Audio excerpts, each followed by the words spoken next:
Hello दोस्तों, मैं are के आप सभी का मेरे YouTube channel study for self पे स्वागत करता हूं। तो आज हम लोग करने वाले हैं एफएलटी 2। इसके पहले एफएलटी 1 हो चुका है जो कि जनरल साइंस का था। एफएलटी 3 मैथ का था, वो भी करवाया जा चुका है। और बहुत सारा सेक्शनल टेस्ट और फुल लेंथ टेस्ट सब करवाया जा चुका है। मेरे यूट्यूब के प्लेलिस्ट में आपको मिल जाएगा, वहां पे जाके देख लीजिएगा। तो ये पहला वीडियो आपका किसका, जनरल लैंग्वेज का। तो चलिए स्टार्ट करते हैं।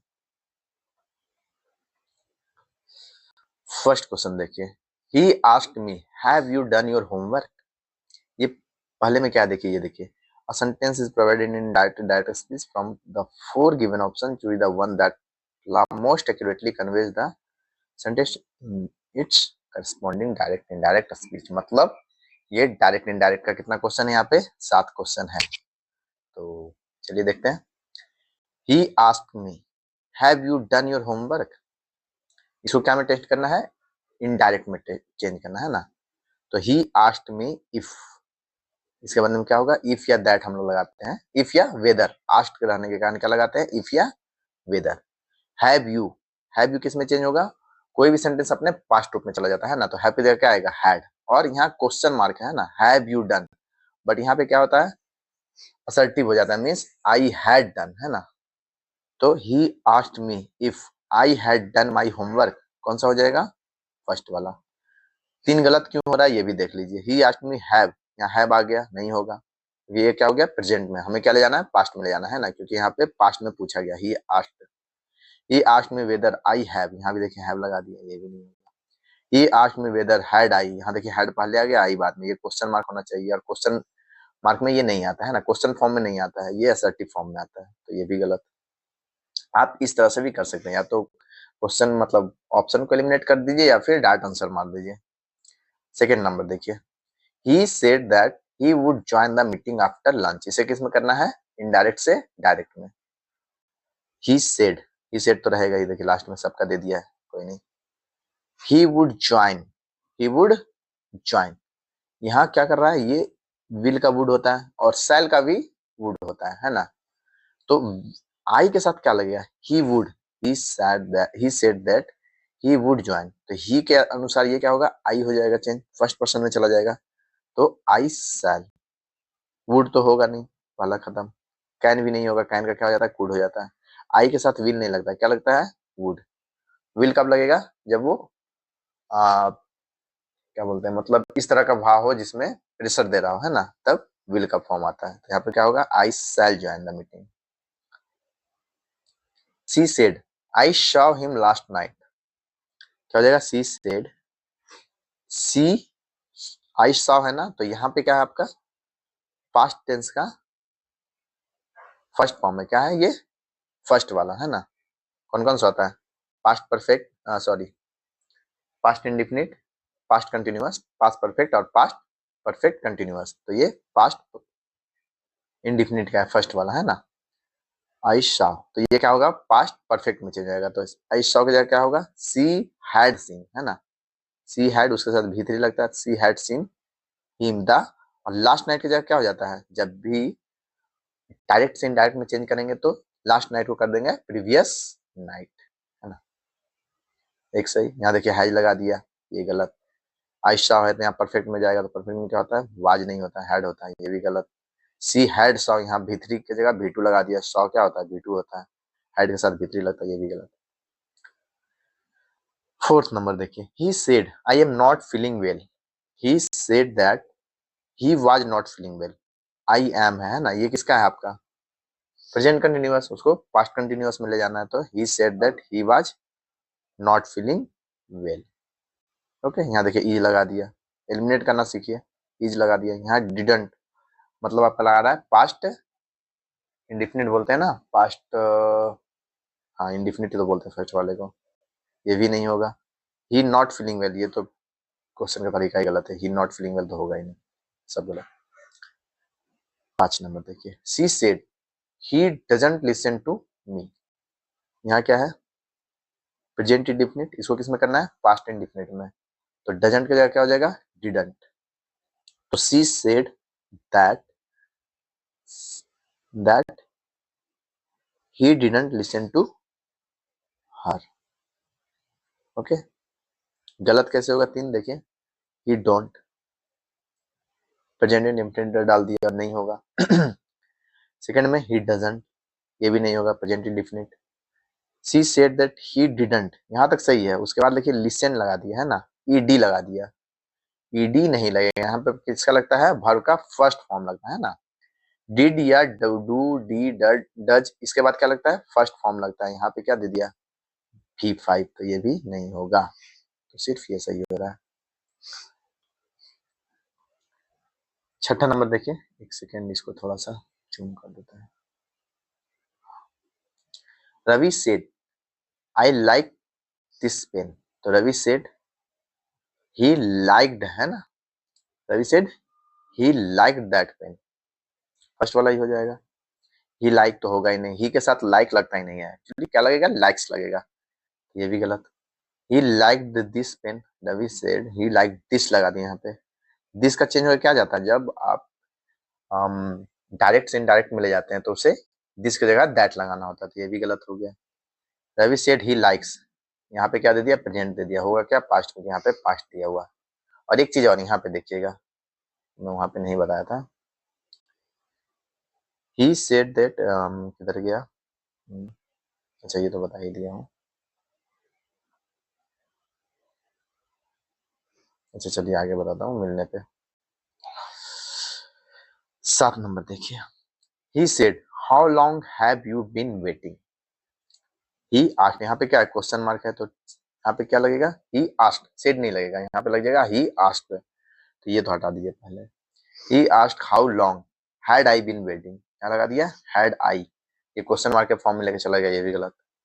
ही asked how long I have been waiting, है ना, हैव लगा दिया, ये भी गलत। बस यही सही होगा, he asked how long I had been waiting, सही है। ओके, 3 एलिमिनेट करके बनाइएगा, ज्यादा आसान होगा, उसमें गलती होने का चांस कम रहेगा। तो 7 इनडायरेक्ट डायरेक्ट था, वो हो गया। अब 8 से 10 तक क्या है?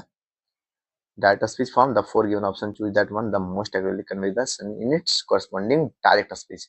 इस बार क्या किया? इनडायरेक्ट दे दिया है, 8 से 10 तक 3, और उसको बोल रहा है डायरेक्ट में चेंज करने के लिए। चलिए देखते हैं 8 number. The librarian said that silence must be maintained in the library. ये क्या है? Silence must be maintained in the library, ये हो रहा है आपका, ये आपका जो नैरेटिव फॉर्म होता है ना, कि कोई एक दूसरे से बोल रहा है, ये वैसा नहीं है। ये है कि यूनिवर्सल, एक तरह से वो बोल रहा है कि ये मेंटेन करो, किसी पार्टिकुलर को नहीं बोल रहा है ना। तो इसमें क्या हो जाएगा? Maintain silence in the library. Okay, said the librarian, said the librarian, वो तो होगा ही, है ना, but maintain silence in the library. Okay, next, the manager told the staff that deadlines must be followed strictly. Same देखिए, उसी type का question है जो ये था, 8 नंबर था। इसमें क्या होगा? ये जो देखिए यहाँ पे मस्ट भी है ना, तो ऐसा नहीं कि यहाँ पे मस्ट भी आ जाएगा, है ना, ये खत्म। शुड नहीं होगा। ओके, फॉलो डेडलाइन स्ट्रिक्टली, ये होता क्या? अगर आप लाइब्रेरी में जाते हो, वहां पे क्या बोलता है कि मेंटेन द साइलेंस। ओके, तो ये जो होता है एक वर्ड होता है जिसका नरेटिव फॉर्म, जब हम लोग इनडायरेक्ट स्पीच में जाते हैं तब वहां पे इस तरह से बोला जाता है ना कि the librarian said that silence must be maintain in the library, must एकदम होना चाहिए। ओके, 10 में चलते हैं। The manager informed the employees that the deadline for submission had been extended by 2 days. Okay, तो इसका क्या हो जाएगा?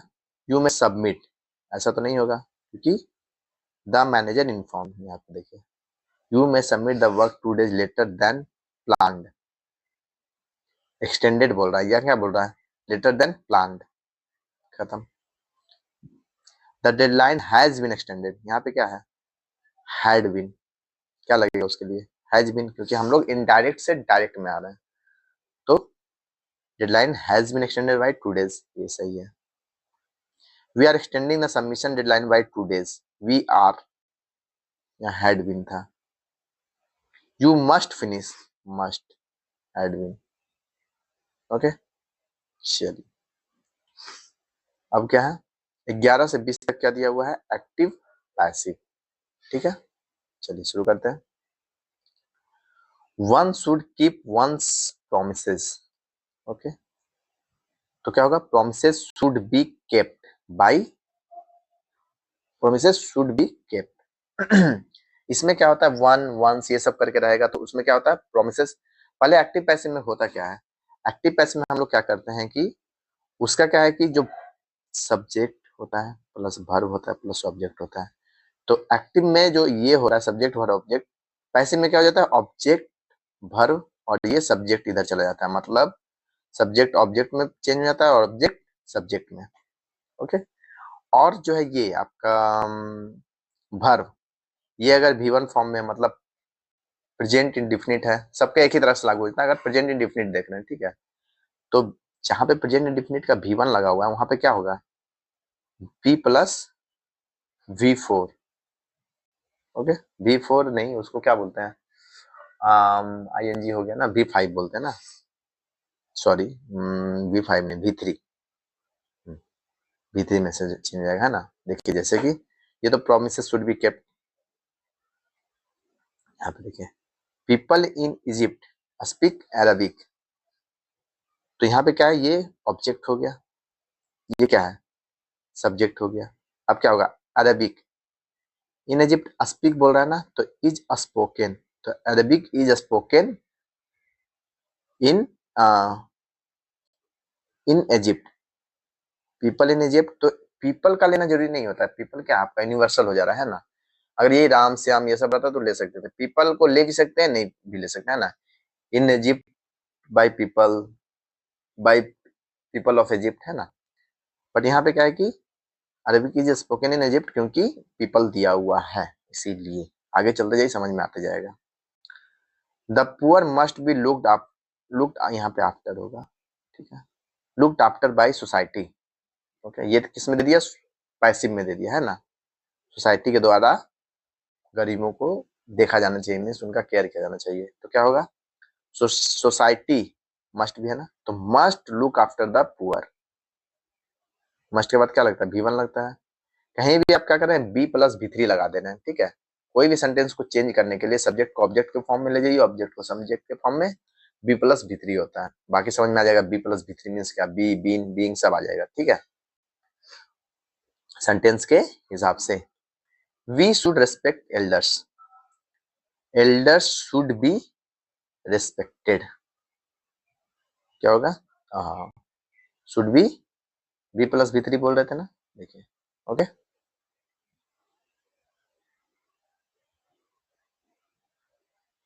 15 नंबर देखिए, can we rely on him, rely on him, तो can he be, question mark रहेगा, ये एक्टिव पैसिव, ये सॉरी डायरेक्ट इनडायरेक्ट नहीं, क्वेश्चन मार्क हटा के उसको असर्टिव फॉर्म में डाल देंगे। इसमें क्या होगा, can he be rely on, B plus V3, है ना। धीरे धीरे आपको सब समझ में आया कि किसमें बी लग रहा है, किसमें बीन लग रहा है, किसमें बीइंग लगेगा। Who teach you English, who teach, तो हु की जगह क्या लगेगा, बाय होम, हु की जगह क्या हो जाएगा, बाय होम टीच, इसका V3 वाला में क्या चला जाएगा, आर टॉट, तो by whom are you taught English, V3 ये हो गया। और यहाँ पे कौन सा फॉर्म आ रहा है, प्रेजेंट फॉर्म, तो इसका बी क्या होगा, are. Okay, do not insult the poor, do not insult the poor, let the poor, let not the poor, okay, let not the poor be insulted, do not, let not. Okay, means अगर इस तरह का form हो कि क्या बोलते हैं, जो आपको सोशल टाइप का कि आपको ये करना चाहिए, तो उसमें लेट का फॉर्म आता है। Okay, it interests me, it interests me, तो मी, आई एम, यहाँ पे सिर्फ V1 means present in definite दिया हुआ था, I am interested in it. देखिए हैव बीन होगा नहीं, यहाँ भी कट कर सकते हैं ना, विल भी होगा नहीं, फ्यूचर लेके चला जाता है। आई वाज, यहाँ तो प्रेजेंट दिया हुआ था, ये भी नहीं होगा। ये वाला एकदम क्लियर रखिएगा कि डायरेक्ट इनडायरेक्ट में क्या होता है, फॉर्म चेंज होके पास्ट में चला जाता है, लेकिन इसमें क्या होता है, फॉर्म चेंज होके प्लस बी भी थ्री लग जाता है, मीन्स नेक्स्ट वाला। The boy laughed at the lame man, the boy laughed at the lame man, the lame man was laughed at, laughed past indefinite, तो the boy laughed, the lame man was laughed at by the boy. B 20 number देखिए, Radhika was taken to the hospital by the villagers. ये क्या है आपका passive, passive में क्या होता है वाज भी थ्री है ना, इसको किस में करना है एक्टिव में, तो वाज की जगह क्या आ जाएगा, वाज टेकन की जगह आ जाएगा टुक, है ना, क्या आ जाएगा टुक भी टू, क्योंकि ये पास्ट इंडिफिनिट में जा रहा है। तो Radhika was taken to the hospital by the villagers, तो द विलेजर से शुरू हुआ क्योंकि ये चला गया क्या, ये सब्जेक्ट होगा तब तो यहाँ पे ऑब्जेक्ट के रूप में आ रहा है ना, यहाँ पे ऑब्जेक्ट है, ये सब्जेक्ट में चला जाएगा। तो the villagers took Radhika to the hospital. देखिए राधिका वाज हेल्प है, ये तो पैसिव में ही हो रहा है, हमें तो एक्टिव में बदलना है, खत्म है ना। द हॉस्पिटल वाज, हॉस्पिटल यहाँ पे ऑब्जेक्ट नहीं है, ऑब्जेक्ट कौन है बाय द विलेजर्स, जिसके द्वारा किया गया है ना, ये भी खत्म। The villagers rich the hospital with Radhika, नहीं उसे लेके गए, उसके साथ पहुंचे नहीं है, वैसा नहीं है, है ना। रिच यहाँ पे तो सेंटेंस ही चेंज कर दे रहा है, यहाँ वाज टेकन, यहाँ पे रिच कर दिया ना। अब ये 21 नंबर देखिए, किसमें क्या दिया हुआ है, सेंटेंस इंप्रूवमेंट। अगर कहीं पे ये क्या दिया, select the option that will improve the underlined part of the given sentence. In case no improvement is needed select no improvement. यहाँ पे कहाँ पे लाइन दिया हुआ है पता है, कहाँ पे लाइन नहीं, पूरा सेंटेंस ही का बात कर रहा है कि इसमें से कौन सा चेंज होगा, नहीं ये वाला इज राइजिंग के बारे में बोल रहा है कि इसके जगह क्या आएगा, the sun is rising in the east, जो आपका यूनिवर्सल काम होता है ना, जो होगा ही, ओके, सन ईस्ट में ही उगेगा, ये क्या है यूनिवर्सल ट्रूथ है, और जो यूनिवर्सल ट्रूथ होता है उसमें आपका कंटिन्यूअस टेंस नहीं लगता, उसमें क्या लगता है इंडिफिनिट, इनडिफिनिट जो डिफिनिट है ना, तो क्या लगेगा the sun rises in the east, V1 लग जाएगा, सॉरी V5, V1 नहीं है, V1 क्या होता है राइज। 22 देखिए, he has gone to Kolkata last week, he has gone to Kolkata last week, he has gone to Kolkata last, जब लास्ट भी last week last month last day ये सब रहेगा तो वो क्या होता है पास्ट इंडिफिनिट का टेंस होता है ना। तो हैज गॉन की जगह क्या होगा, यही मार्क किया हुआ था इसमें, तो हैज गॉन की जगह वेंट, तो he went to Kolkata last week, ये सही होगा। 23 नंबर देखिए, I has been ringing the doorbell 5 times but no one has answered. I has been दिया है, आई के साथ क्या लगता है हैव, तो I have been ringing the doorbell, okay, but एक second, I have been ringing the doorbell 5 times, यहाँ 5 times दे दिया, 4 since ये नहीं दे रहा, 5 times उसने बजाया बट किसी ने रिस्पॉन्स नहीं किया, मतलब उसने 5 बार बेल बजाया, कौन सा टेंस हो जाएगा प्रेजेंट परफेक्ट हो जाएगा, ये नहीं होगा, कंटिन्यूअस नहीं है, वो अभी कंटिन्यू नहीं कर रहा है, ये जो है ये कंटिन्यूअस दिया हुआ है ना, रिंगिंग द डोरबेल 5 times नहीं, उसने बजाया, खत्म हो चुका है, काम खत्म हो चुका है, तो कौन सा होगा प्रेजेंट परफेक्ट टेंस, और प्रेजेंट परफेक्ट टेंस में क्या होता है I have rung the doorbell 5 times but no one has answered, तो इसका सी। 24 का देखिए, it is only 3 days ago that he has arrived, ago, ago में क्या होगा, तो में होगा कि ये पास्ट इंडिफिनिट हो जाएगा है ना, ago last week last Friday, okay, ये समय क्या होता है पास्ट टेंस लगता है, तो यहाँ पे ही हैज की जगह क्या हो जाएगा ही अराइव्ड, ही हैज अराइव्ड की जगह क्या होगा सिर्फ अराइव्ड होगा। और ये क्वेश्चन क्या था 24 से 47 तक क्या है कॉमन एरर, आपको एरर देखना है, अगर नहीं है तो नो एरर मानना है ना, यहाँ तो मिल गया ही अराइव्ड होगा, सिर्फ ही अराइव्ड, क्योंकि यहाँ पे क्या लगा हुआ है को लगा हुआ है। चलिए 25 देखते हैं, he is working in a bank in new Delhi for the several months, okay, for the several months मतलब बहुत महीनों से वो एक बैंक में काम कर रहा है, कहाँ न्यू दिल्ली में, कर रहा है कंटिन्यू मतलब शुरू किया और अभी भी कर रहा है, तो क्या होगा ही हैज बीन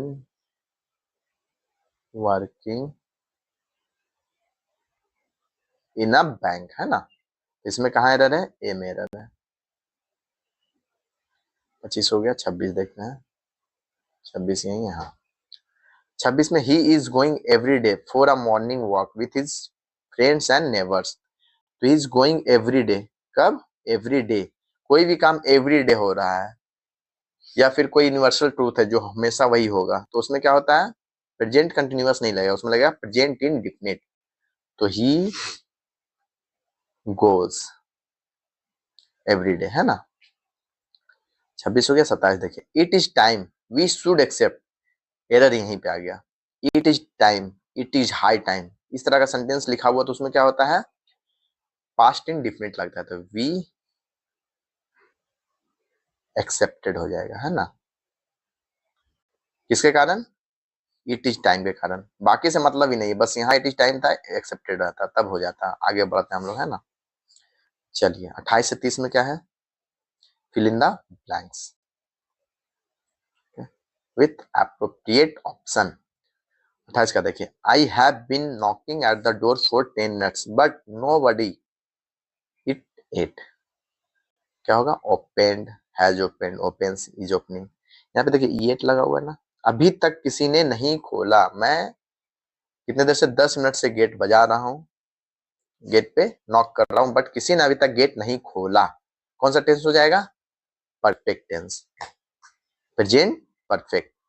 येट जब भी लगा हुआ रहे, येट हो गया, स्टिल हो गया, इस सब के साथ क्या लगता है? नॉर्मली प्रेजेंट परफेक्ट ही लगता है। तो हैज ओपन, और नो बडी है तो हैज लगेगा, हैव लगेगा नहीं। 29 का, 2 years एगो राधिका अ मंडे इन माउंट आबू। क्या? 2 years एगो Radhika spent a Monday in mount Abu, क्योंकि 2 years एगो मैंने ये बताया था ना, ago last night, last Friday, last day, जो भी उसके साथ क्या लगता है? Past indefinite. तो क्या हो जाएगा? स्पेंट। Okay, V2। V1 क्या होता है? V1 स्पेंड होता है। कंफ्यूज नहीं होता कि लास्ट में कंफ्यूज नहीं होना कि डी लगा हुआ है तो वो V2 हो जाएगा या V3 हो जाएगा, है ना। 30 में देखते हैं, we for half an hour when the other team arrived. We waited, were waiting होगा नहीं, waited for half an hour, हम लोगों ने आधा घंटा वेट किया तब जाके दूसरा टीम पहुंचा। तो कौन सा होगा? प्रेजेंट होगा नहीं, प्रेजेंट होगा नहीं, वर वेटिंग नहीं होगा, कर रहे नहीं है, किया हम लोगों ने तब वो लोग पहुंचा, तो वेटेड। ओके, तो ये 30 तक हो गया। 31 से इंग्लिश, या सॉरी हिंदी स्टार्ट हो रहा है। इंग्लिश मैं पढ़ाऊंगा, हिंदी दूसरे टीचर पढ़ाएंगे, इसके बाद वो कंटिन्यू करेंगे। और इसमें देखिए टोटल 10 क्वेश्चन आपका एक्टिव पैसिव हो रहा है, 10 क्वेश्चन नरेशन का हो रहा है ना। तो इस तरह के होने के कारण आपको 2 वीडियो और मिलेगा। एक्टिव पैसिव का अलग से मैं एक वीडियो डाल दूंगा और एक नरेशन का वीडियो डाल दूंगा, दोनों देख लीजिएगा ताकि आप लोग का ये ज्यादा से ज्यादा मार्क्स में उठ पाए। ओके, तो फिर नेक्स्ट टीचर स्टार्ट करेंगे इसको। हम लोग एक 31st नंबर से जो है हिंदी को देखेंगे, इंग्लिश आप लोग पहले ही देख चुके हैं। तो पहला क्वेश्चन जो है इसमें, निम्नलिखित में से किसमें कंठ ध्वनि है? तो हम लोग जानते हैं कि कवर्ग होता है, चवर्ग होता है, टवर्ग होता है, तवर्ग होता है और पवर्ग होता है। ये अलग अलग आपको ब्रांच है भाषा का, जिसमें कि इसमें कंठ ध्वनि बोला जा रहा है। जिसको कंठ से बोला जाएगा उसे कंठ ध्वनि बोलेंगे। जैसे क, ख, ये सब क्या है? कंठ से उच्चारण होता है। तो इसमें आंसर आपका डी जा रहा है। 32 नंबर पे आते हैं, वे ध्वनियां जिनके उच्चारण में स्वतंत्र स्वतंत्र तंत्रियों के निकट आ जाने से उनके बीच निकली हवा में कंपन होता है। देखिए, कंपन मतलब घर्षण का बात कर रहा है कि अगर अगर हम लोग बोल रहे हैं और गला से जब आवाज निकल रहा है और ये घर्षण होते हुए बाहर निकलेगा, तो इस तरह के ध्वनि को हम लोग घोष ध्वनि या स्वघोष ध्वनि कहते हैं। घोष ध्वनि या स्वघोष ध्वनि कहते हैं। जैसे कि ग बोलने में एकदम ये घर्षण हो रहा है, घ, तो इस तरह का ध्वनि जो होता है उसे घोष या स्वघोष ध्वनि हम लोग कहते हैं। तो आंसर इसका देखिए क्या हो जाएगा? घोष ध्वनि। ठीक है, सी नंबर आंसर घोष ध्वनि। इसमें क्या है कि घर्षण के साथ अगर ध्वनि निकले तो उसे घोष ध्वनि या स्वघोष ध्वनि कहते हैं। 33 नंबर पे हम लोग आते हैं, ध का उच्चारण स्थान है। तो बोल के देखते हैं, तो तो तो थ द ध। तो ये आपका जीभ क्या है? दांत में सटता है। तो जीभ अगर दांत में सटे तो उसको हम लोग क्या कहते हैं, दंत ध्वनि कहते हैं। तो ये आपका डी आंसर हो जाएगा, दंत। निम्नलिखित में से कौन सा दो वर्ण अयोगवाह कहलाते हैं? तो अयोगवाह वो होते हैं, ना तो वो स्वर होते हैं पूर्णतः और ना ही वो व्यंजन होते हैं पूर्णतः। ठीक है, ना ही स्वर हो गए पूर्णतः, ना ही व्यंजन हो गए पूर्ण। तो ये जो होते हैं, ये अनुस्वार हो गए और विसर्ग जो हो जाते हैं, अनुस्वार और विसर्ग, ये अयोगवाह कहलाते हैं। तो आंसर आपका डी हो जाएगा। यहाँ अनुस्वार है, यहाँ ये आपको विसर्ग है। 35 नंबर पे हम लोग आते हैं। वाक्यों में प्रयुक्त होने वाले शब्दों का व्यवहारिक और अनुशासित, देखिए व्यवहारिक और अनुशासित रूप के विषय में पूछा गया है। तो ये क्या है कि अक्षर अक्षर बहुत सारे अक्षर से शब्द बनते हैं, और शब्द जो है वो शब्द बहुत सारे शब्द अगर जुटेंगे तो वो वाक्य बनाएंगे। अगर व्यवहारिक और अनुशासित हो तो उसे हम लोग क्या कह देंगे, पद कह देंगे। 36 नंबर पे आते हैं। निम्नलिखित में से अघोष महापरिणाम, एक तो हम लोग घोष देखे इससे पहले, जिससे घर्षण के बाद अगर ध्वनि निकले तो उसको घोष कहते हैं। या अघोष, इसका मतलब क्या है कि जब हम लोग कोई ध्वनि बोलते हैं तो उसमें कोई घर्षण नहीं होता, जैसे क, कोई घर्षण नहीं, ख, कोई घर्षण नहीं, तो बिना घर्षण का निकले तो उसको अघोष ध्वनि कहते हैं। और उसके बाद क्या है, महाप्राण। महाप्राण का मतलब होता है कि ज्यादा हवा निकले। ठीक है, जैसे कि क में हवा नहीं निकल रहा, लेकिन वही अब ख बोल रहे हैं यहाँ पे, ख, तो ये हवा जो है यहाँ से वो ज्यादा निकल रहा है, तो ये इसे महाप्राण कह देंगे। तो ख आपका क्या है, ये महाप्राण है। तो क और खो जो है ये आपको क्या हो गया, अघोष हो गया। अघोष करने का मतलब घर्षण नहीं है। और इसके अंदर अगर महाप्राण का हमको छांटना हो तो क में ज्यादा हवा नहीं निकलता है, लेकिन ख में क्या है, ज्यादा हवा निकलता है, तो इस कारण ये महाप्राण हो गया। अगर ज्यादा वायु निकले तो उसे हम लोग महाप्राण कहते हैं। तो आंसर आपका ख हो जाएगा। 37 पे आते हैं। अंतस्थ व्यंजन पूछ रहा है। तो अंतस्थ व्यंजन जो होता है ये आपको य, र, ल, व, ये सारा क्या है, आपको अंतस्थ व्यंजन है।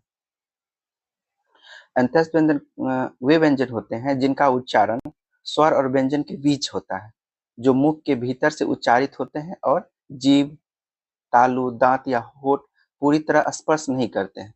तो इस तरह के व्यंजन को हम लोग क्या कहते हैं, य, र, ल, व हो जाते हैं, और ये अंतस्थ व्यंजन हो गए। ना ही ये पूर्ण तरह क्या है, आपको स्वर है, और ना ही पूर्णतः ये व्यंजन है। 38 नंबर पे आते हैं। एक में तालव्य ध्वनि का प्रयोग होता है। तालव्य, जैसे आप तालव्य मतलब तालु से सटा हुआ, तो तालु से कौन सा चवर्ग जो होता है वो आपको तालु से सटता है। च, छ, ज, झ, ये हम जीभ हमारा कहाँ जाता है, तालु के पास जाता है।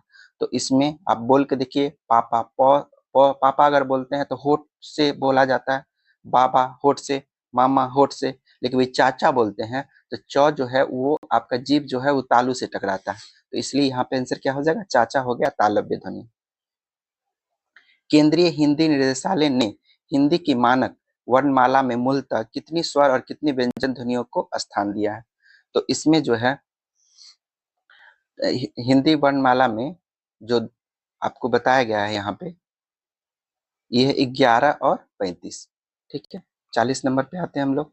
सभी स्वर होते हैं, तो सभी स्वर जो होते हैं वे अल्पप्राण होते हैं। अल्पप्राण और महाप्राण तो हम लोग देखे थे। महाप्राण में क्या होता है कि वायु ज्यादा निकलता है, और अल्पप्राण में वायु कम निकलता है। जैसे अ, आ, ई, इसमें क्या है, वायु आपका बहुत ज्यादा नहीं निकलता। आप हाथ रख के भी दे सकते हैं, अ, आ, इसमें क्या है, आपके आपके हाथ के पास वायु ज्यादा नहीं निकलता हुआ प्रतीत होगा, तो इसे क्या कहते हैं, हम लोग अल्पप्राण कहते हैं। निम्नलिखित शब्दों में से निम्नलिखित शब्दों में से उस शब्द को चुनिए जो उचित स्थान पे अनुस्वार का प्रयोग करता है। तो यहाँ उचित स्थान पे जो अनुस्वार का प्रयोग करता है उसे हम लोग क्या कहते हैं, संयुक्त ध्वनि कहते हैं। भाषा की सार्थक लघुत्तम इकाई किसे माना जाता है? तो भाषा भाषा की सार्थक लघुत्तम इकाई जो है वो शब्द को माना जाता है। ऐसे आप देखिएगा, वर्ण जो है, वर्ण से ही शब्द बनता है, लेकिन यहाँ पे अगर सार्थक का बात हो जाए तो ये आपको शब्द हो जाएगा।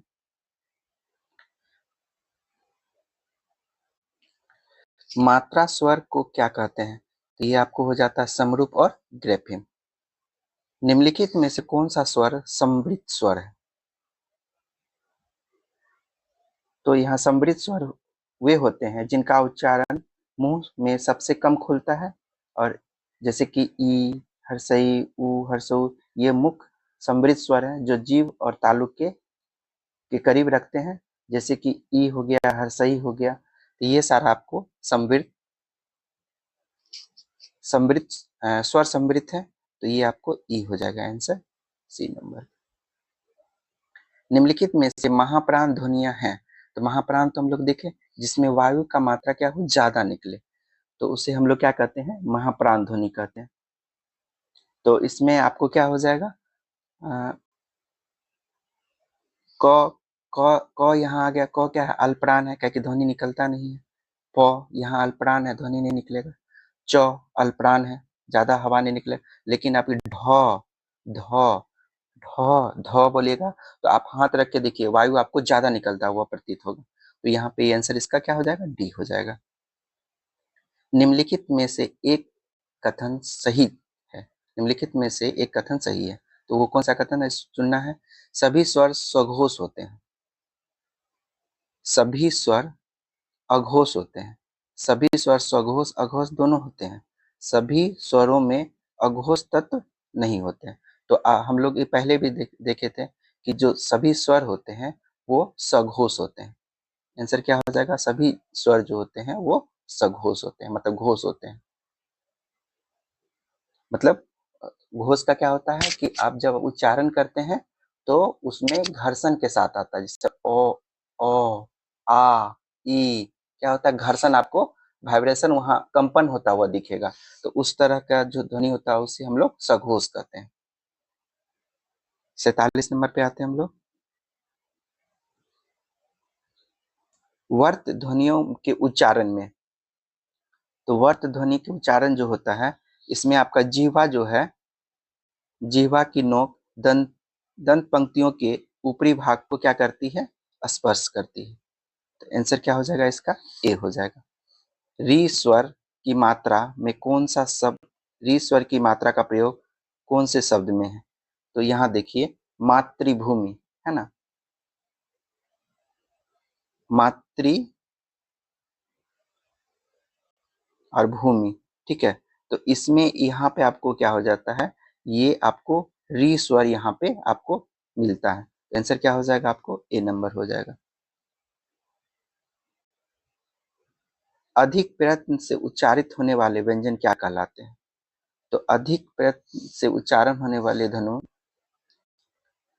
महाप्राण कहलाते हैं, महाप्राण व्यंजन। तो इसमें अधिक प्रयत्न, जैसे कि आप देख लीजिए कि महाप्राण का क्या हम बताए हैं कि जब हवा आपके मुंह से निकले तो उसे हम लोग महाप्राण कहते हैं, जैसे ग, घ, घ, देखिए घ बोलिए और आप हाथ रखिए, तो इसमें क्या है कि आपको वायु ज्यादा निकल रहा है, इसका मतलब आप ज्यादा प्रयत्न कर रहे हैं उस बात को बोलने के लिए, तो इसे हम लोग क्या कहते हैं, जब ज्यादा प्रयत्न करना पड़े किसी व्यंजन को बोलने के लिए तो हम लोग सब महाप्राण व्यंजन बोलते हैं।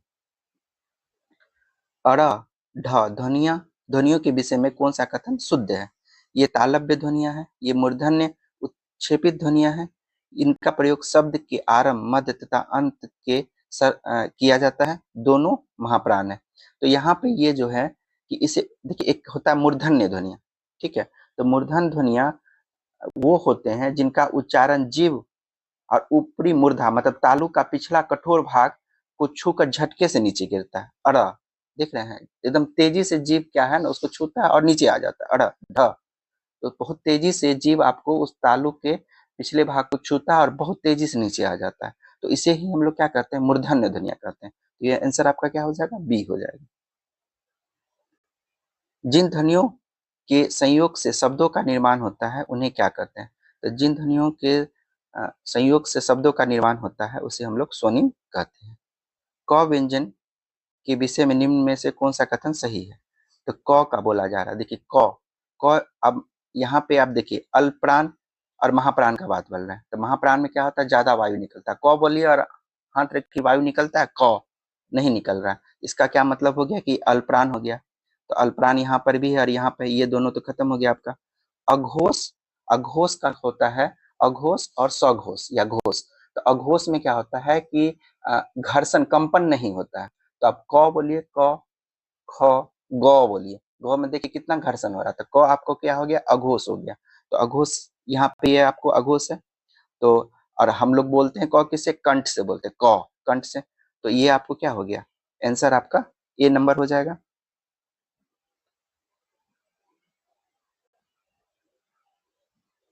अब आगे आते हैं हम लोग।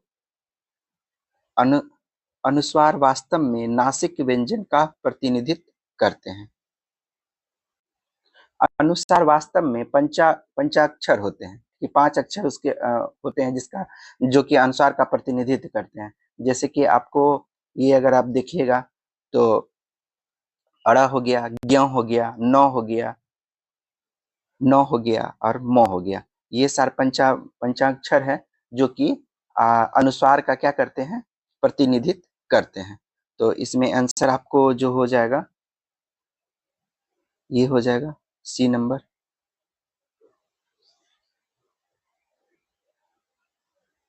जैसे कि अगर इसका एग्जाम्पल अगर आप देखना चाहिएगा तो हम लोग बोलते हैं गंगा। तो गंगा में क्या है? अ आ जाता है। चंचल, चंचल जो बोलते हैं उसमें क्या? ज्ञ आ जाता है। दंड बोलते हैं, दंड में ये आपको न आ जाता है। अगर हम लोग धंधा बोलते हैं तो धंधा में ये न आ जाता है। और हम लोग अगर अम्बा बोले तो इसमें ये आपको म आ जाता है। इस तरह से आपका आंसर क्या हो जाएगा? सी हो जाएगा।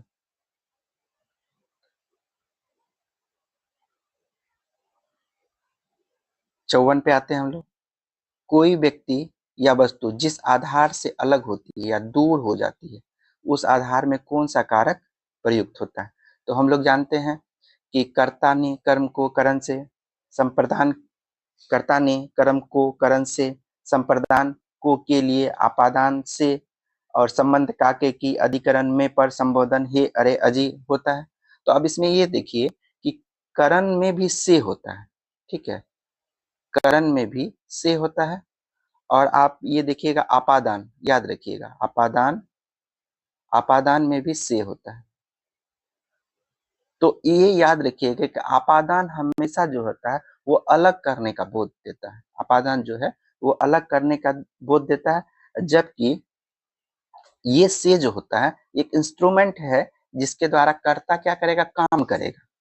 जिसके द्वारा कर्ता अगर काम करे तो वो आपको करण से मैच करेगा। और अगर अलगाव का बोध हो, ठीक है, जैसे पत्ते पैर से गिरते हैं तो पत्ता जो है पैर को छोड़ के नीचे आ गया तो वो आपादान कारक होगा, अलगाव का बोध होता है। तो याद रखिए कि यहाँ पे वही बताया जा रहा है, दूर का बात बताया, आधार से दूर हो गया, पत्ता पैर को छोड़ के नीचे आ गया तो वो क्या हो गया? आपादान कारक हो। मैं तुमसे टेलीफोन पर बात करूंगा, इस वाक्य में टेलीफोन पर किस कारक का बोध होता है? अभी देखिए मैं तुमसे से आ गया है ना। से दो तरह का होता है। हम लोग देखिए करण में भी क्या होता है? से होता है और आपादान में भी क्या होता है? से होता है। तो अगर इंस्ट्रूमेंट का बात हो जाए, ठीक है, किसी उपकरण के माध्यम से अगर हम लोग बात करते हैं, कर्ता ने किसके द्वारा बात किया, अगर उस टर्म में से का अगर प्रयोग होता है तो वो करण होता है। तो हम लोग देखते हैं यहाँ पे, यहाँ टेलीफोन से इंस्ट्रूमेंट है तो हम लोग इसको करण कारक मानेंगे। और वही अगर अलगाव का बात होता तो आपादान मानते। एक वाक्य में आपादान कारक का प्रयोग हुआ है तो उस वाक्य को आपको चुनना है। शिकारी के तीर से बाघ मरा, हाथी के द्वारा पेड़ ढाया गया, सत्संग से बुद्धि सुधरती है, लड़का बाजार से लौटा। अब देखिए यहाँ पे से आया और लड़का, लड़का पहले कहाँ था? बाजार में था। और वहां से लौट के कहीं भी आया, घर ही आ गया होगा।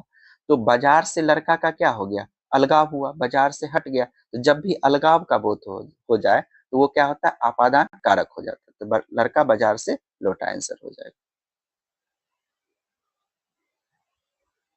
निम्नलिखित वाक्यों में से एक एक में करण कारक की विभक्ति का चिन्ह का प्रयोग हुआ है, उसको हमें क्या करना है? चुनना है।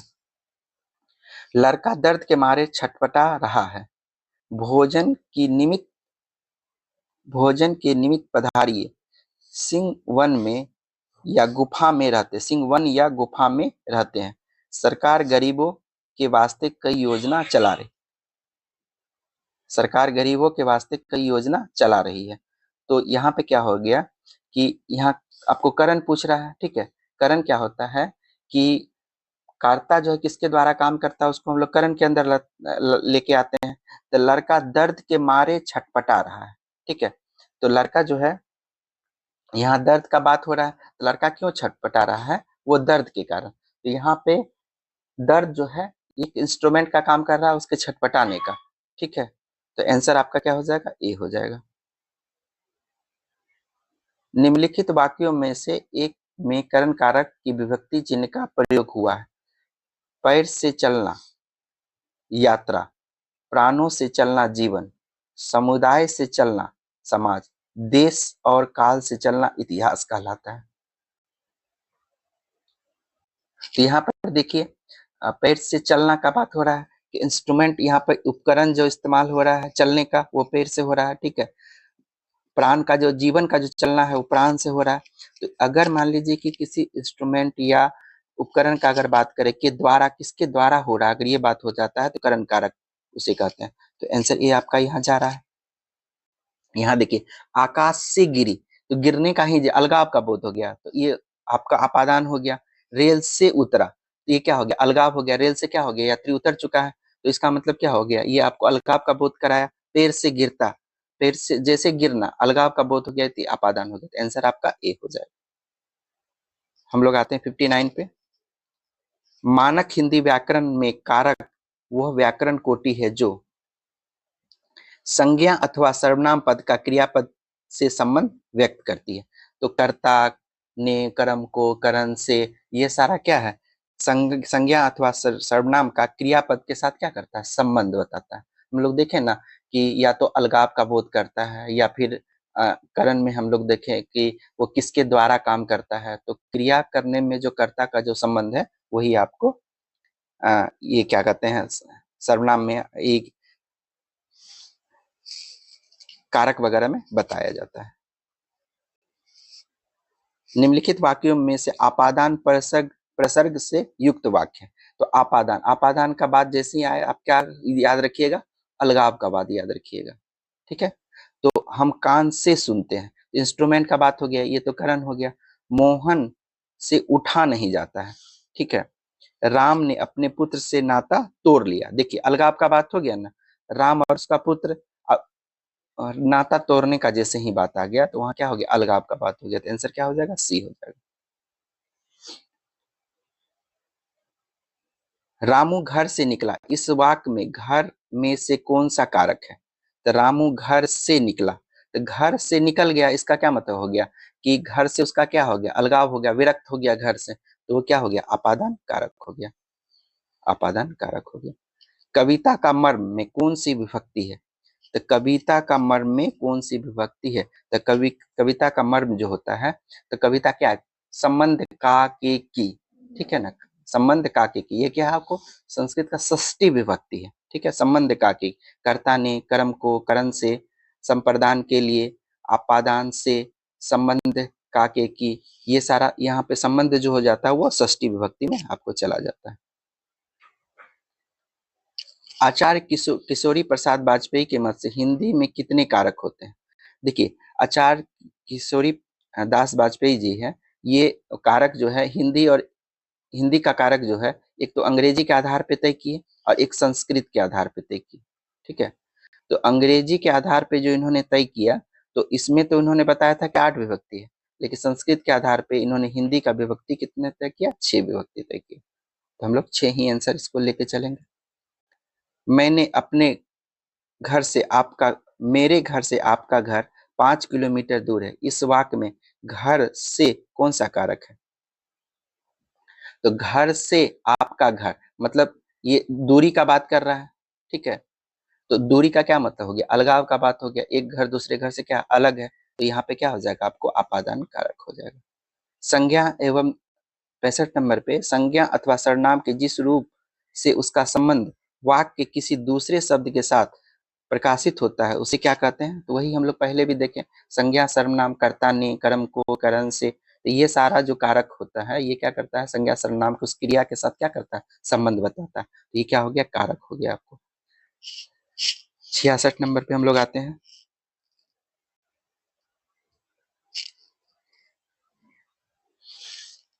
वह कार मेरी है, इस वाक्य में कौन सा कारक है? तो वह कार मेरी है, तो यहाँ क्या है? कार, कार का उस व्यक्ति से संबंध बताया जा रहा है, क्या है ना? तो इस संबंध का जब भी बात होगा तो संबंध संबंध का के की, ठीक है। वह कार मेरी है, मेरी यहाँ पे क्या है? मेरी यहाँ का की का बता रहा है, ठीक है। की का संबंध बता रहा है, तो यहाँ पे क्या हो जाएगा? संबंध कारक हो जाएगा। उससे अच्छे तो आप हैं, में कौन सा कारक है? तो उससे अच्छे तो आप हैं, मतलब यहाँ पे क्या है? एक आप है, एक वह है, और उस दोनों में क्या अंतर दिखाया जा रहा है? अंतर क्या है कि आप ज्यादा अच्छा है। तो इस तरह का क्या हो गया कि दोनों के बीच में जब अलगाव, एक अच्छा शब्द के कारण क्या दोनों के बीच में अलगाव का प्रतीत हो रहा है, ठीक है। तो इसको हम लोग क्या कर देते हैं? अपादान कारक कह देते हैं। निम्न विकल्पों में से उस विकल्प का चयन कीजिए जो दिए गए समस्त पद के सही अधिकरण तत्पुरुष समास का विकल्प है। तो अब देखिए यहाँ पे अब समास का बात आ गया, तो समास यहाँ पे तत्पुरुष समास का बात जो कर रहा है उसका सही विकल्प कर रहा है नगर निवास। नगर निवास का मतलब जैसे नगर वासी, ठीक है, नगर वासी, इस तरह से इसका ये नगर, नगर निवास का नगर वासी कह सकते हैं इसको, नगर निवास या नगर वासी। तो नगर वासी, तो यहाँ पे क्या हो गया? तत्पुरुष समास। तो नगर में निवास करने वाला नगरवासी उसी को कहते हैं, तो आंसर क्या हो जाता है? आपको डी आंसर हो जाता है। ये तत्पुरुष का, अगर तत्पुरुष समास के विषय में अगर आप लोग यहाँ देखिएगा तो तत्पुरुष समास में दूसरा पद क्या होता है? प्रधान होता है, और ये संबंध के अनुसार जुड़ा हुआ होता है। संबंध मतलब का, के, की, को, से, में, पर, ये सारा के क्या का ये होता है? दो पद जो होता है, वो दो पद में ये संबंध के द्वारा क्या होता है? जिस जुड़ा हुआ होता है। जैसे नगर में निवास, ठीक है, नगर में निवास। तो यहाँ पे क्या हो गया कि में जो है, में के द्वारा नगर और निवास क्या हो गया? यहाँ पे जुड़ा हुआ है। तो तत्पुरुष समास में याद रखिएगा कि दूसरा पद प्रधान होता है और ये जो है संबंध के द्वारा जुड़े हुए होते हैं, ठीक है। 69 पे आते हैं हम लोग। जिस समस्त पद में पूर्व या उत्तर पद के बजाय किसी अन्य अर्थ की प्रधानता होती है। अब देखिए तत्पुरुष समास में हम लोग देखें कि बाद वाला पद जो है, ठीक है, दूसरा पद प्रधान होता है। तो इसमें ये कह रहा है ना तो पूर्व पद प्रधान है ना ही उत्तर पद मतलब बाद वाला पद प्रधान है, यहाँ कुछ और ही अलग पद प्रधान हो जाता है। तो इस तरह के समास को हम लोग बहुब्री समास कहते हैं। क्या बोलते हैं? बहुब्री, मतलब पहला और दूसरा को छोड़ के कोई तीसरा अर्थ अगर निकल जाए तो उसे हम लोग बहुब्री समास कहते हैं। जैसे कि आपको मुरारी, तो मुरारी जैसे ही शब्द आता है तो आप क्या समझते हैं? भगवान कृष्ण के ऊपर चले जाते हैं, ठीक है। 70 नंबर पे हम लोग आते हैं। निम्न निम्न विकल्पों में से उस विकल्प का चयन कीजिए जो दिए गए समस्त पद में सही बहुब्री समास का विकल्प बोला चुनने के लिए। तो बहुब्री समास का, तो अब देखिए मुरली धारण करने वाला, मुरली का धर, ठीक है, मुरली और धारक, मुरली से धारण, तो मुरली धारण करने वाला, तो मुरली धारण करने वाला का क्या मतलब हो गया? भगवान कृष्ण का चर्चा किया जा रहा है, तो ये आपको क्या हो गया? भगवान कृष्ण क्या है? मुरली धारण करने वाले, तो ये आपको बहुब्री समास हो गया। समासिक पदों के घटकों को अलग करने की रीति क्या कहलाती है? तो समास देखिए संधि का विच्छेद होता है और समास का क्या होता है? विग्रह होता है। संधि का विच्छेद और समास का विग्रह हो जाता है। 72 पे आते हैं हम लोग। निम्न विकल्पों में से उस विकल्प का चयन कीजिए जो दिए गए समस्त पद के बहुब्री समास का सही विकल्प है। अब देखिए रूप है सुंदर, सुंदर रूप वाला, असुंदर और रूप, असुंदर रूप वाला। देखिए इसमें से एक याद रखिए, इसमें से इस तरह का कोई खास बहुब्री समास होता नहीं है, लेकिन अब ये ऑप्शन से अगर हम लोग देखें तो असुंदर रूप वाला जो होता है इसे हम लोग क्या बोलते हैं? कुरूप बोलते हैं, ठीक है। असुंदर रूप वाला को कुरूप बोलते हैं। तो आंसर सी ऑप्शन के हिसाब से जा सकता है, ऐसे इसमें कोई भी खास बहुब्री समास नहीं है।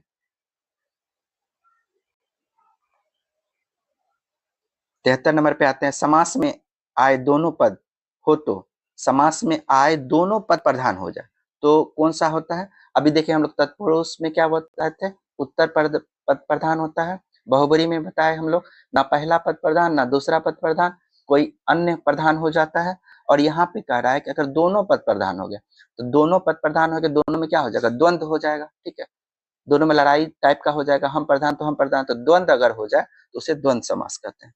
ये नंबर हो जाएगा आपको द्वंद्व समास, दोनों पद प्रधान। तो समझ लीजिए कि द्वंद्व हो गया, आप किसको पहले रखिएगा किसको बाद में रखिएगा, इसलिए इसको क्या कहते हैं, द्वंद्व समास कहते हैं।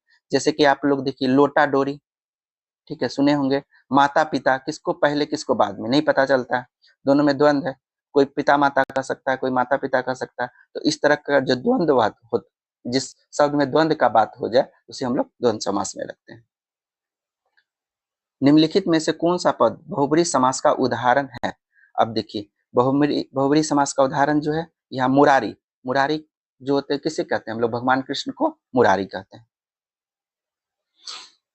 नीचे दिए गए पदों में प्रयुक्त समासों के नाम किस विकल्प में क्रमशः दिए गए हैं। अब देखिए राह खर्च, व्यर्थ, गोला बारूद, छुट भैया।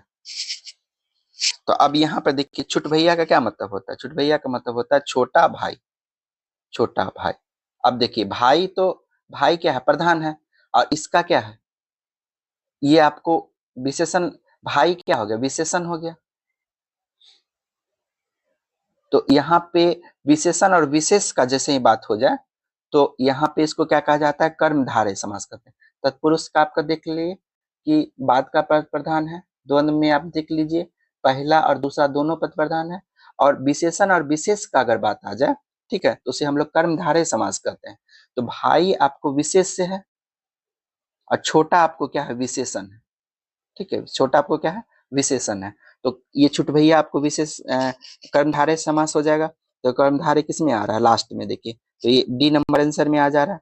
ऐसे हम लोग देख लेते हैं गोला बारूद, गोला बारूद दोनों दोनों क्या है, दोनों अपने आप में प्रधान है।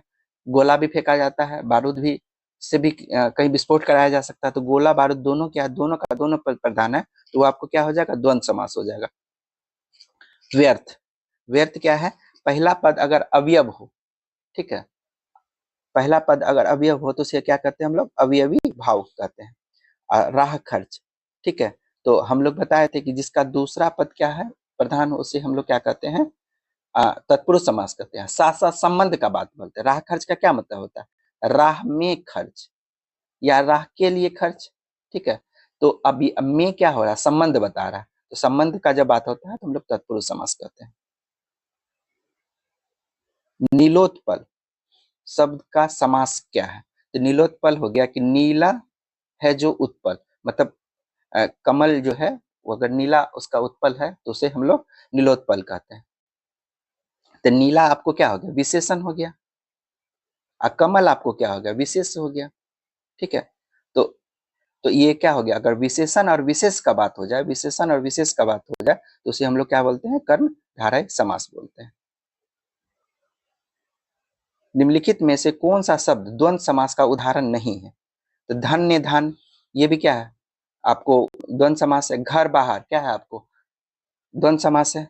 हरि शंकर, हरि क्या हो गए, भगवान विष्णु, और शंकर क्या हो गए, शंकर भगवान, तो ये भी क्या है आपको द्वंद्व समास है। दिन दिन नहीं, अलग होना चाहिए ना, ये दोनों तो एक ही चीज हो गया। अगर दिन रात होता तो ये भी द्वंद्व समास हो जाता, तो ये द्वंद्व समास नहीं है। तो आंसर आपका क्या हो जाएगा, सी नंबर आंसर हो जाएगा।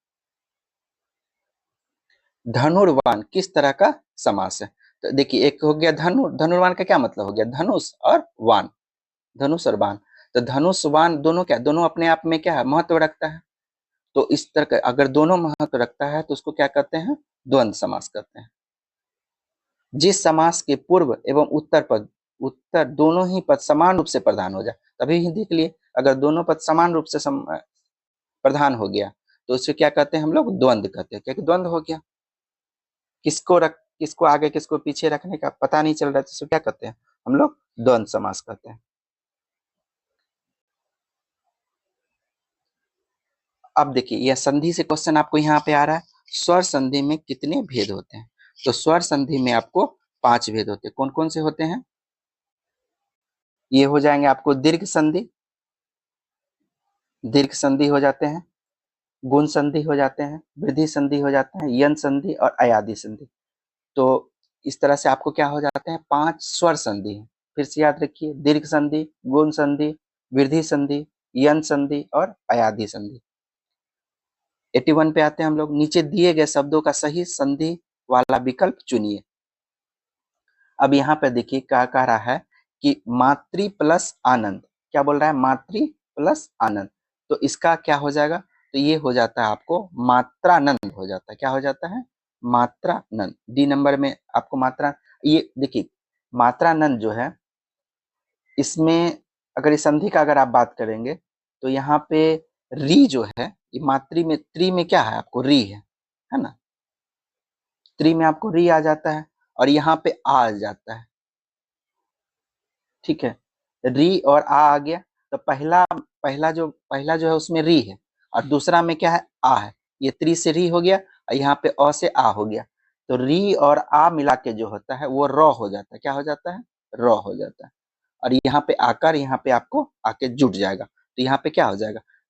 यहाँ त्रि से आपको क्या हो गया? र हो गया। और यहाँ पे एक आकार जुट गया तो क्या हो गया? माँ से तो यहाँ माँ हो गया और ये आपको रा से यहाँ त्रा हो गया और यहाँ पे नंद जो है यहाँ आके उतर गया। तो क्या हो जाता है? ये मात्रा नंद हो जाता है। तो ये संधि का क्या नाम है? यन संधि। क्या नाम है इसका? यन संधि। नीचे दिए गए शब्द में प्रयुक्त संधि भेद का सही विकल्प चुनिए। शास्त्रार्थ का बात किया जा रहा है। तो शास्त्र जो है इसका जो, ये आप देखिएगा आंसर इसका हो जाता है शास्त्र प्लस अर्थ। तो शास्त्र प्लस अर्थ जो है, यहाँ शास्त्रार्थ का आपको संधि विच्छेद हो जाता है। इसमें ये देखिए, ये आपको दीर्घ संधि, कौन सा संधि है? दीर्घ संधि है। दीर्घ संधि में क्या होता है कि अगर दो स्वर अगर आ जाए तो उसका हम लोग दीर्घ वाला जो है वो हम लोग ले लेते हैं। तो यहाँ त्र में रो आ गया, अ आ गया आपको, और यहाँ पे अ आ गया, अर्थ में अ आ गया। तो अ और दो अगर संधि आ जाए, मतलब स्वर आ जाए, तो उसका बड़ा वाला आ हम लोग ले लेते हैं। तो ये क्या हो गया? आ हो गया आपको। ठीक है, आ यहाँ पे आ गया, अर्थ हो गया, शास्त्रार्थ हो गया। इसको क्या कहते हैं हम लोग? दीर्घ संधि कहते हैं। मतलब यहाँ याद रखिएगा, आ हो गया और इधर अ हो गया। आ और अ मिलके यहाँ पे क्या हो जाता है? आ हो जाता है, दीर्घ हो गया। मतलब ये दोनों में कौन सा दीर्घ है? ये है, ये दीर्घ वाला चला गया, जिसे क्या कहते हैं हम लोग? दीर्घ संधि कहते हैं। नीचे दिए गए शब्द का सही संधि विच्छेद वाला विकल्प चुनिए। दयानंद। अब देखिए दयानंद का क्या होता है? दया प्लस आनंद। दया प्लस आनंद। ये देखिए यहाँ पे आपको क्या हो गया? आ हो गया, आ प्लस यहाँ पे भी आपको क्या हो गया? आ हो गया। तो दोनों का अगर दीर्घ अगर निकालिएगा तो आ में दीर्घ क्या है? आ ही है। तो ये हो गया। तो यहाँ पे ये दोनों को मिला के क्या कर देंगे? एक कर देंगे। तो क्या हो जाएगा? दयानंद। ये देखिए यहाँ पे इस तरह से हम लोग कर सकते हैं। यहाँ हम लोग दौ ले लिए यहाँ से। ठीक है, यहाँ पे यो तो है ही, ये ले लिए, और यहाँ का आकार दोनों को मिलाकर एक आकार बना दिए। तो आकार हो गया यहाँ पे, और नंद को लास्ट में क्या कर दिए? जोड़ दिए। ये क्या हो गया? दीर्घ संधि। दीर्घ संधि में क्या होता है? अगर दो स्वर अगर मिलते हैं तो जो बड़ा होता है उसको हम लोग लिख देते हैं, तो वो आपको दीर्घ संधि हो गया। नीचे दिए गए शब्द का सही संधि विच्छेद वाला विकल्प पहचानिए। तो योगी स्वर, तो योगी स्वर का क्या हो जाता है? यहाँ पर देखिएगा आप, योगीश्वर जो होता है, योगी प्लस ईश्वर। ठीक ठीक है, योगी प्लस ईश्वर। इसमें आप देखिएगा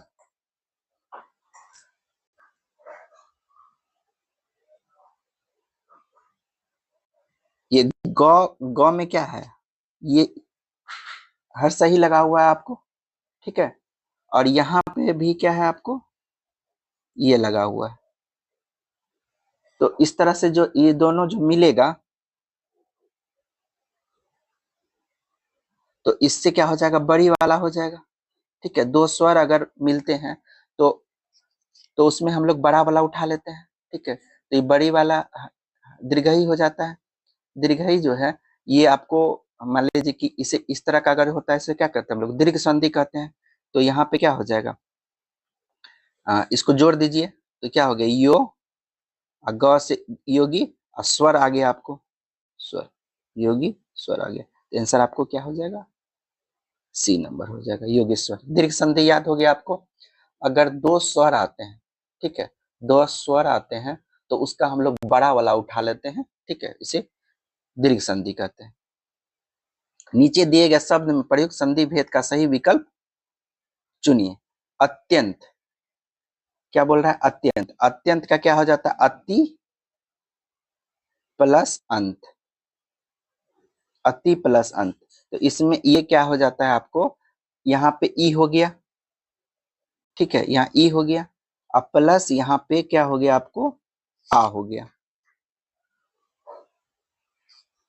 यहाँ से अ ले लिया, यहाँ से ई ले लिया, ई और अ, ये जो ई और य है, ये मिल के आपको क्या बना देता है, य बना देता है, क्या बना देता है, य बना देता है, ठीक है, ई और अ मिलके यहाँ पे य बना देता है, और य जब भी बने, ठीक है, तो इसे हम लोग क्या बोलते हैं, यन संधि बोलते हैं, क्या बोलते हैं, यन संधि, बी नंबर हो जाएगा आपको, यन संधि। ई और अ मिलते हैं तो य बनाते हैं, और इस तरह के संधि को हम लोग क्या बोलते हैं, यन संधि बोलते हैं, ठीक है। नीचे दिए गए शब्द का सही संधि वाला विकल्प चुनिए। नि उत्साह, यहाँ विसर्ग है, ठीक है, विसर्ग का बात हो जा रहा है, तो ये संधि आपको विसर्ग संधि के अंदर अंतर्गत आता है।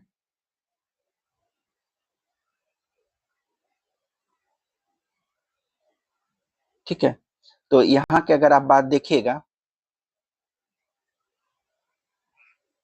तो यहाँ हम लोग लिख लेते हैं, ठीक है, अच्छा यहाँ पे आपको दिख भी रहा होगा, यहाँ से यहीं से उठाते हैं हम लोग, देखिए, नि उत्साह, तो यहाँ विसर्ग हो गया आपको, ठीक है, और यहाँ पे इधर से विसर्ग आ गया आपको यहाँ पे, और यहाँ से ऊ आ गया, ठीक है, विसर्ग और ऊ आता है तो ये किस में बदल जाता है आपको, र में बदल जाता है, किसमें, र में बदल जाता है, और ये ऊ जो है इसके साथ इस तरह से लग जाता है, ठीक है, ये ऊ उसके साथ क्या करता है, उस तरह से फिर लग जाता है।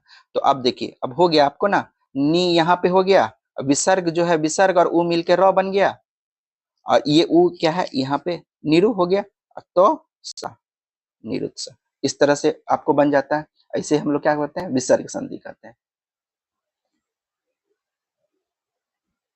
विप जला, विप जला में सही संधि विच्छेद बोल रहा है, विप जला का सही संधि विच्छेद बोल रहा है करने के लिए, तो ये देखिए किस तरह से इसका संधि विच्छेद होता है, विपत प्लस जाल, ठीक है, यहाँ देखिए तो, ये तवर्ग है, ठीक है, तवर्ग का पहला अक्षर है ना, तवर्ग का पहला अक्षर, और यहाँ पे जो वर्ग का पहला अक्षर है, तो का पहला अक्षर प्लस अगर जो जवर्ग का चवर्ग का पहला अक्षर, चौ छ जो आ गया, जो वर्ग का पहला अक्षर है, तो तवर्ग का पहला अक्षर और जो आ जाए तो ये क्या हो जाता है, आधा जो हो जाता है, क्या हो जाता है, आधा जो हो जाता है।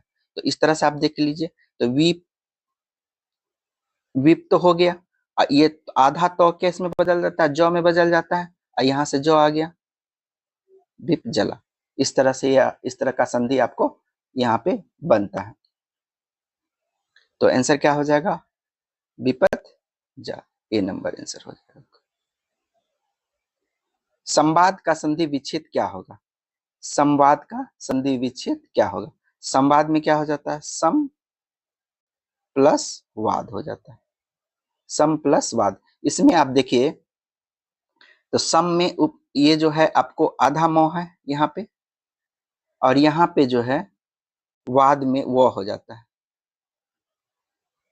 तो यहाँ अगर इस तरह का बात हो जाए कि आधा मोह और आधा यहाँ पे वो आ जाए, तो यहाँ पे अनुस्वार में बदल जाता है, क्या हो जाता है, ये आपको अनुस्वार में बदल जाता है, इसलिए क्या हो जाता है, इसका हम लोग करेंगे तो समवाद कर देंगे,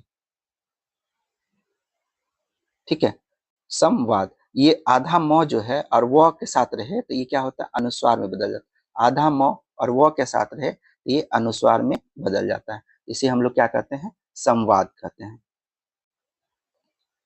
89 पे आते हैं, निम्नलिखित में से वृद्धि संधि का उदाहरण कौन सा नहीं है? तो देखिए, तो यहाँ महायुक्त, लोकेशना, महास्वर, ये सारा क्या है? उदाहरण है। पवित्र का बात अगर हम लोग कहते हैं तो पवित्र जो है वृद्धि संधि तो बता ही रहे हैं कि अगर आपको क्या हो जाए, ओ आ जाए, ठीक है, आ जाए, ए आ जाए, ऐ आ जाए, तो इस सब में जो सबसे बड़ा होता है वो वाला हो जाता है, ठीक है, इस तरह का हो जाता है। ई आ जाए, ये आ जाए, इसमें ये हम लोग देखें ना कि बड़ा वाला जो है, जो बड़ा उच्चारण देता है वो आ जाता है, जिसे हम लोग वृद्धि संधि कहते हैं। लेकिन उसी जगह के अगर आप देखिएगा तो पवित्र का देखिएगा तो पवित्र में क्या हो जाता है? पौ प्लस इत्र हो जाता है। पवित्र का क्या? पौ प्लस इत्र हो जाता है। और ये आपको कौन सा संधि है? अयाधि संधि है, अयाधि संधि है। अब 91 पे आते हैं। अत्याचार, अत्याचार का क्या होता है? अति प्लस आचार होता है। अत्याचार का क्या होता है? अति प्लस आचार होता है। तो यहाँ पे क्या हो गया? अति में क्या हो गया? ई हो गया, और यहाँ पे अ हो गया। ई और अ अगर मिलता है तो क्या बनता है? य हो जाता है, ठीक है। तो यहाँ पे क्या हो गया? ई और अ मिलेगा तो य हो जाएगा। और इसे ही यन संधि शुरू में भी देखे थे, तो ये क्या हो गया आपको? यन संधि। य जब आ जाए ना तो उसको यन संधि। वृद्धि संधि तो देख लीजिए, जो बड़ा वाला हो जाता है तो वृद्धि संधि हो जाता है, ठीक है।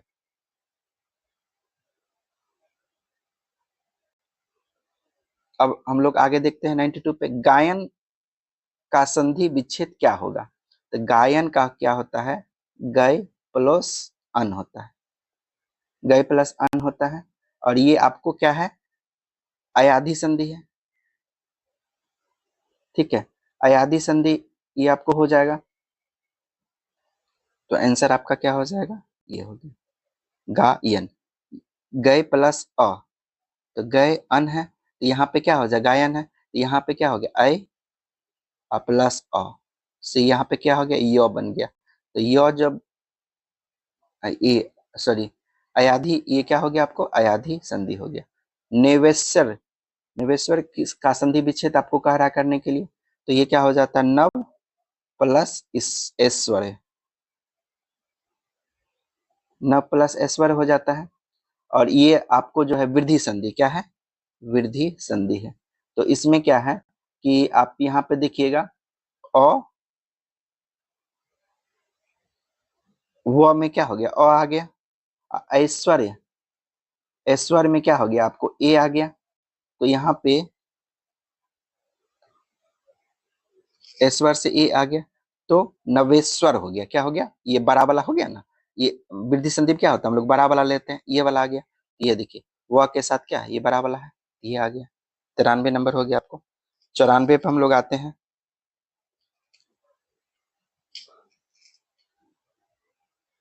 दुराज, दुराज का संधि विच्छेद जो होता है संधि कह करने के लिए, तो दुराज का जो संधि होता है ये आपको तो विसर्ग संधि है, विसर्ग लगा हुआ है, क्या है? विसर्ग संधि है।